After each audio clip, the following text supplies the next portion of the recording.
La configuración de amplificador sumador inversor sería esta, donde si se fijan es una configuración similar a la inversora, donde tengo la entrada no inversora de referencia y la entrada inversora con una resistencia de feedback. Y acá tengo múltiples entradas, hasta un valor, hasta la entrada enésima, y tengo cada una V de input 1, V de input 2, V de input enésima, R input 1, R input 2, R input n. Cada una de estas hace su aporte. Bien, yo podría hacer un análisis acá, dado que estos dispositivos son lineales, podría usar el principio de superposición. Y si uso el principio de superposición, me queda una expresión como esta de acá abajo, donde tengo que la salida va a ser la suma de todas las entradas por su respectiva ganancia. Si se fijan acá es la entrada input 1 por la ganancia de tensión 1, que sería la resistencia RF sobre la resistencia RI1. Y después tengo más V input 2, que sería esta, por la ganancia 2, y la ganancia sería RF sobre RI2.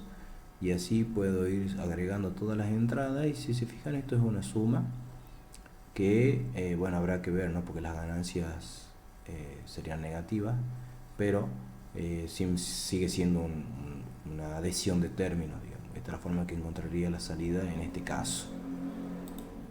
También tengo un amplificador que es sumador, pero este es no inversor, donde tengo la misma configuración de entradas, todas en paralelo, conectadas en este caso a la entrada positiva, que acá está representado como un nodo de tensión total.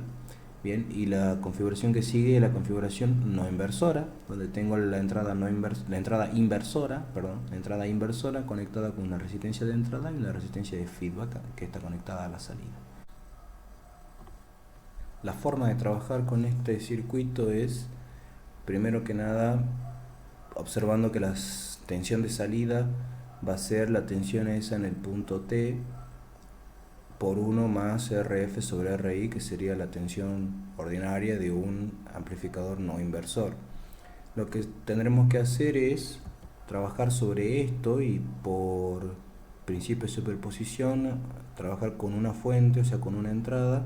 Vamos a anular las otras fuentes de tensión, o sea que las vamos a cortocircuitar, y nos quedaría una tensión de entrada y todas estas resistencias en paralelo. Si utilizamos, por ejemplo, vamos a usar el caso de que tengamos tres entradas, R1, RI2 y RI3, nos quedaría RI1 y un paralelo entre RI2 y RI3.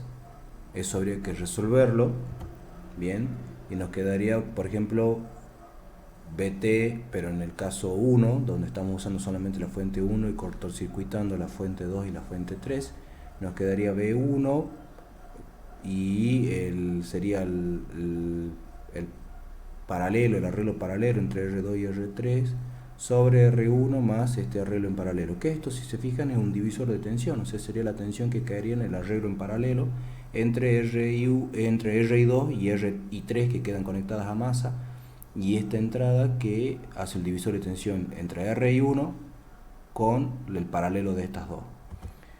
Bien, entonces esto sería BT1, y si tuviese que ahora trabajar con la entrada 2, tendría que cortocircuitar la fuente 1 y la fuente 3, por lo tanto me quedaría R1 y R3 a masa. Entonces el divisor de tensión acá sería entre R2 y el paralelo entre R1 y R3, por lo tanto me quedaría B2 por el paralelo R1 R3 sobre R2 más el paralelo R1 R3, y así podría ser también extensivo para la entrada número 3. Y luego las señales se tendría que sumar, BT1 más BT2 más BT3 tendría que ser BT. Bien, entonces yo podría reemplazar este BT acá y tendría que B output sería 1 más RF sobre RI por la suma de estas tres, o sea que tendría que sumar esta expresión y una expresión similar para BT3 y trabajar con las resistencias. Lo que se estila hacer es que las resistencias R1, R2 y R3 tomen los mismos valores. De esa manera se simplifica mucho el análisis del circuito y se genera una expresión que hace un promedio, termina siendo un promedio. Si se trabaja, se termina viendo que se genera una expresión como la que sigue, donde tengo la suma de las tensiones de entrada dividido 3 en este caso, porque son 3, y esta sería la expresión para el caso particular que estamos trabajando con 3 entradas. Si tuviésemos que ampliar para una cantidad n de entradas, sería un análisis muy similar. Y la salida terminaría siendo 1 más RF sobre RI, que si se fijan no está invertida y es la ganancia de un amplificador no inversor. Y acá va la sumatoria de todas las entradas desde 1 hasta n y dividido la cantidad de entradas que haya en este caso.